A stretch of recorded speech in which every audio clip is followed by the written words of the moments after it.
अब ये मिसफायर है या स्ट्रैटेजी है? What is your take? क्योंकि अगर ये मिसफायर है तो शायद पार्डनेबल है, लेकिन अगर ये स्ट्रैटेजी है तो फिर Israel will react, and now they have a stronger reason to react. बिल्कुल, देखिए, जब टारगेटिंग फिलॉसफी में in the military parlance attacking population एक सोची समझी रणनीति है। हर एक वॉरफेयर में ये एक सोची समझी रणनीति है।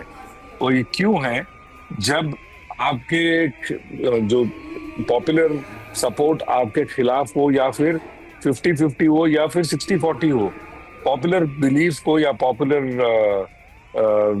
जो प्रेशर है आपके ऊपर, उसको बढ़ाने का अगर कोई जरिया है, वो है attack on population. Attack on population, निशान जी, दो धारी तलवार है। जब आप अटैक ऑन पॉपुलेशन करते हैं, हो सकता है वो पॉपुलेशन आपके तरफ हो जाए और आपके साथ खड़ी हो जाए कि आप भूल चूक माफ कीजिए और जाकर के दुश्मन को अटैक कीजिए। तो ये भी एक हो सकता है, या पॉपुलेशन जो है आपके खिलाफ खड़ी हो जाए अगर इसकी जो इफेक्ट है वो ज्यादा हो और पॉपुलेशन उसे झेल ना पा रहे हो। अगर इसका दोनों एग्जाम्पल मैं दूं, पहले का एग्जाम्पल मैं आपको दूंगा तो इंडिया का दूंगा, क्योंकि यहाँ पे ऑपोजिशन लीडर्स भी एक साथ मिलकर के बाहर गए और इंडिया की बातें उन्होंने दुनिया के सामने रखी।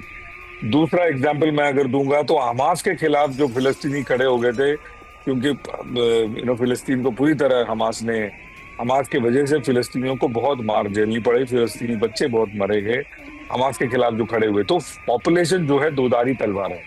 अटैक ऑन पॉपुलेशन अपने आप में एक सोची समझी रणनीति है, और नॉर्मली ये अटैक ऑन पॉपुलेशन सेंटर्स जो हैं वॉर के काफी देर बाद आता है।